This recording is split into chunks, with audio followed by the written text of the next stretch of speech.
The coffee was already cold by the time Harmon Veal decided he wasn't going to leave. That detail matters. Remember it. He had been sitting in the corner booth at Rucker's Diner for 11 minutes, not because the service was slow, though it was, but because nobody had come to take his order. The hostess had seated him. She'd done that much. Walked him to the back corner, the booth farthest from the window, closest to the kitchen noise, and set a laminated menu in front of him without making eye contact. Then she'd walked back to her station and started rolling silverware like he wasn't there. Harmon Veal was 53 years old. He had driven 4 hours through the night to get to Calhoun County. He had a 9 a.m. meeting he hadn't told anyone about yet. He wanted scrambled eggs and black coffee and maybe 20 minutes of quiet before the day turned into what it was going to turn into. He did not get any of those things. What he got instead was Deputy Leonard Fitch. Fitch came through the front door of Rucker's at 7:48 a.m. like he owned the square footage. Hat already on his head even though he'd just come in from outside, boots loud on the checkerboard floor, the kind of man who took up space as a matter of policy. He was maybe 45, built wide through the shoulders, with the particular expression of someone who'd been told he was important. For so long he'd stopped questioning it. He nodded at the hostess. He nodded at the cook visible through the window. He did not nod at Harmon Veal. He sat at the counter. Within 90 seconds, a mug of coffee appeared in front of Fitch. The waitress, her name tag said Carol, poured it without being asked. She and Fitch exchanged words about the weather, about something one of her grandchildren had done, about whether the rain on Thursday was going to amount to anything. It was the conversation of people who had been having the same conversation for years. Harmon watched all of this from the corner booth. He was not angry yet. He had been black in America for 53 years. He knew how to read a room before the room read him. Carol eventually turned around, looked toward the back of the diner, and seemed to notice Harmon for the first time, or decided to notice him. The distinction is important, and Harmon understood it. She came over with her notepad. Help you? Not what can I get you? Not sorry for the wait. Just help you. Like he was a lost customer at a hardware store, like his presence was a problem being addressed rather than a person being served. Yes, ma'am, Harmon said. Scrambled eggs, wheat toast, and coffee when you get a chance. Carol wrote it down.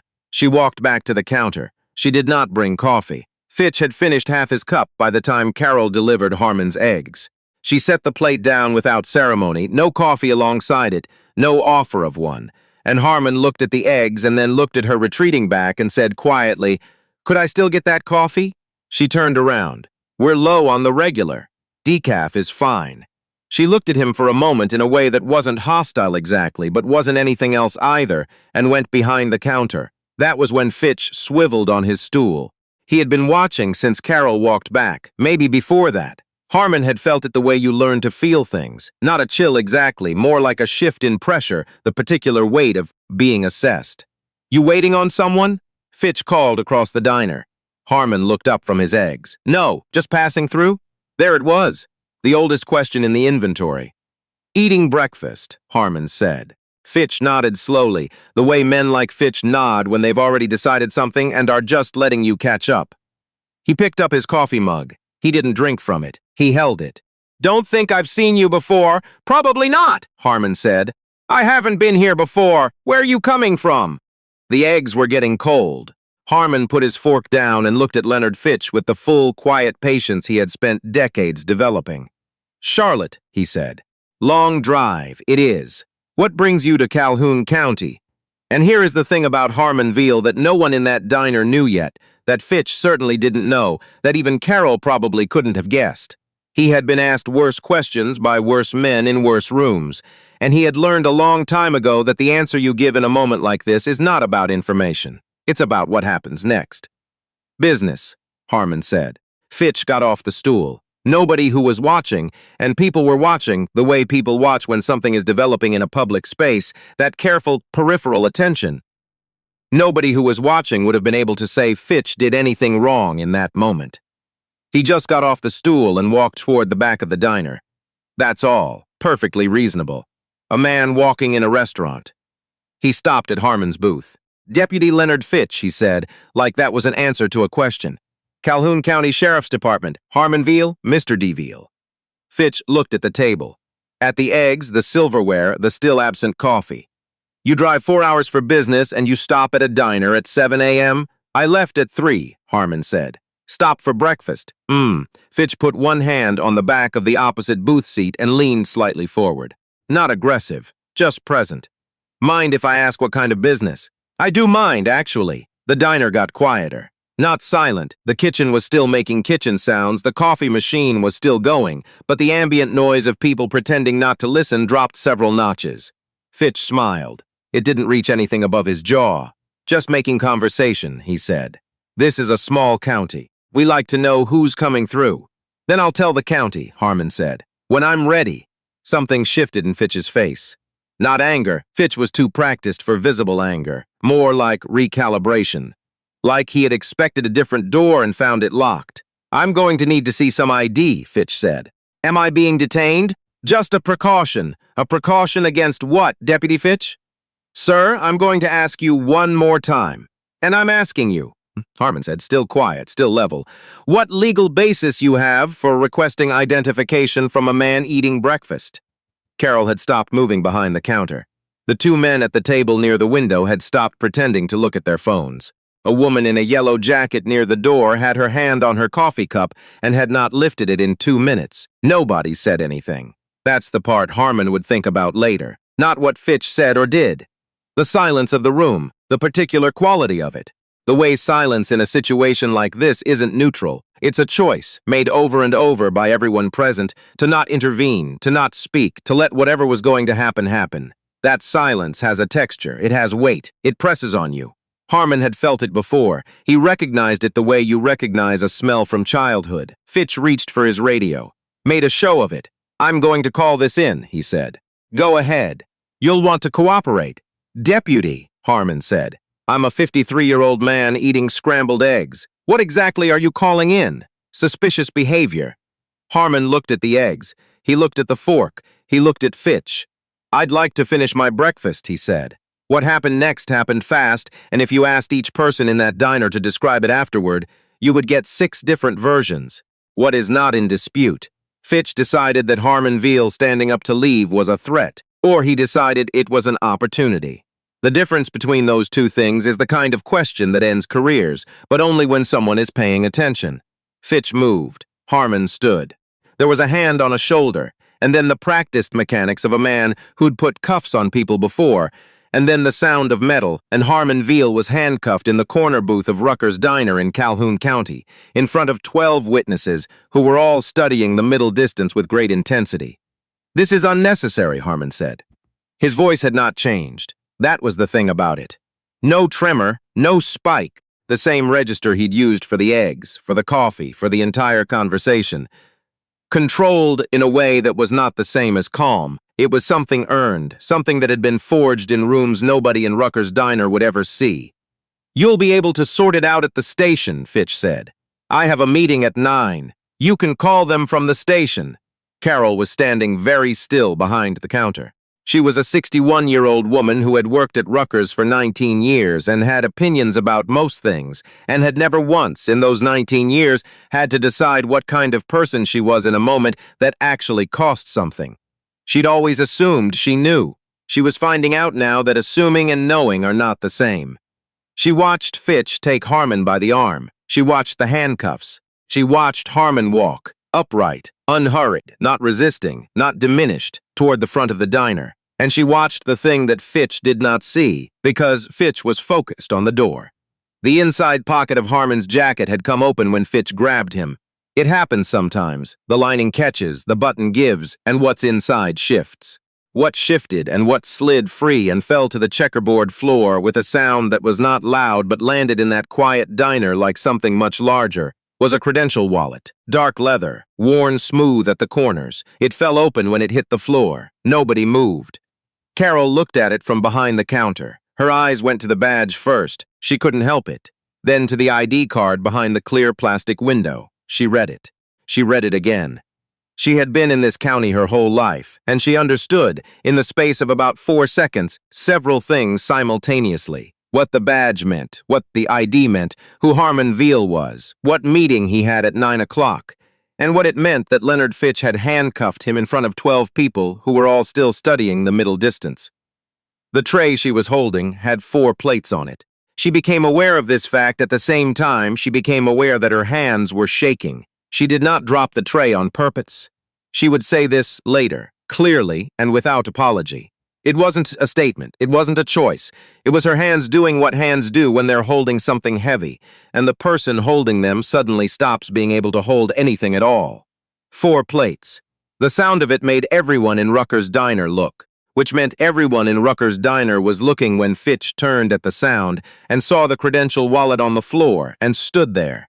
There is a specific kind of silence that comes after you've done something that can't be undone. It's different from the silence that came before. The before silence is chosen. The after silence is the absence of any option left.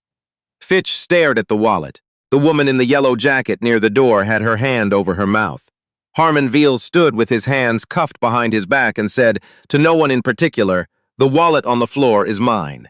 Fitch did not move for a moment. Then he moved too fast, going for the wallet, which was not the right instinct but was the only one he had. He picked it up. He read the ID, he read the badge number, he read the title, Special Agent in Charge, Federal Bureau of Investigation, the Charlotte Field Office, which was, as it happened, the field office that had been conducting an 18-month investigation into contracting fraud in Calhoun County, which was, as it happened, the investigation that had brought Harmon Veal to this county at 3 a.m. on a Tuesday, which was, as it happened, the 9 a.m. meeting, not with a client, not with a contractor, but with the U.S. Attorney's office in the building 2 blocks from Rucker's diner. Fitch knew about the investigation. He had known about it for 6 weeks. He had not known who was running it. He knew now. "Deputy Fitch," Harmon said, and his voice had not changed. "Not 1 degree. I'd appreciate it if you remove the cuffs." Fitch removed the cuffs. His hands were steadier than they had any right to be. Nobody in the diner said anything. Not the woman in the yellow jacket. Not the 2 men near the window. Not the couple by the door who had been watching the whole thing over the tops of their menus. Not Carol, who was standing in the wreckage of 4 plates and whatever version of herself she'd been before this morning. Harmon picked up his credential wallet from where Fitch had set it on the table. He buttoned his jacket. He looked at the eggs, which were cold, which had been cold for a while now, and decided against them. He looked at Carol. "I'll take that coffee now," he said, "if it's not too much trouble." Carol went behind the counter. Her hands were still shaking. She poured the coffee, regular, not decaf, apparently there was enough after all, and she brought it to him, and she set it down, and she stood there for a moment not knowing what to say, which is the most honest position to be in, and said nothing.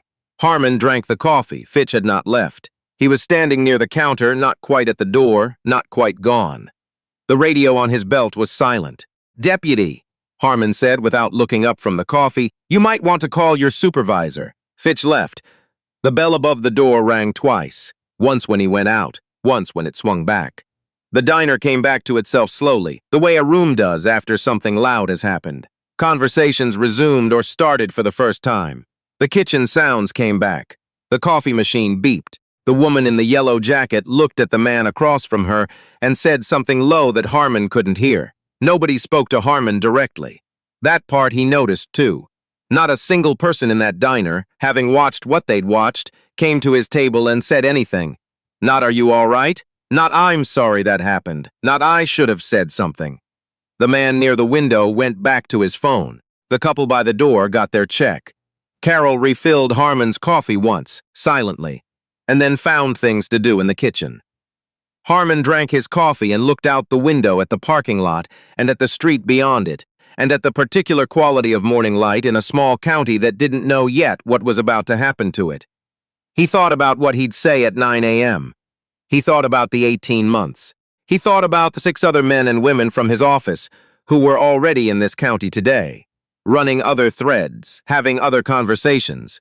None of them knowing his morning had gone quite this way. He thought about his father, who had driven through counties like this one in a different decade, who had learned the same calculus: when to speak, when to wait, when the most powerful thing you can do is simply remain, and had passed it down without ceremony, the way you pass down anything that's necessary for survival. He left $12 on the table. The meal was $8. He was not making a statement with the tip. He was just leaving what he left. He stood up. He buttoned his jacket. He picked up the leather bag he'd set on the seat across from him when he sat down. Carol came out from the kitchen door as he was reaching for his bag. She looked at him. She started to say something. She stopped. Harmon waited. "I should have," she said, and then stopped again. He looked at her for a moment. She was 61 years old, and she had worked at this counter for 19 years, and she had stood still when it mattered, and she knew it, and she would know it probably for a long time. "You should have," Harmon said. Not unkind, not cruel, just true. He walked out of Rucker's diner. Outside, the morning was cool and still smelled like rain that had already passed. His car was parked 3 spaces from the door. He unlocked it and set his bag on the passenger seat and sat for a moment with his hands on the steering wheel.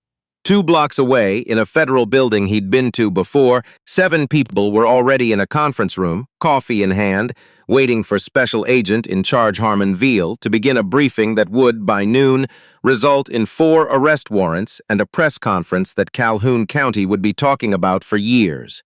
The quietest man in that diner had driven 4 hours through the night to change this county forever. He started the car.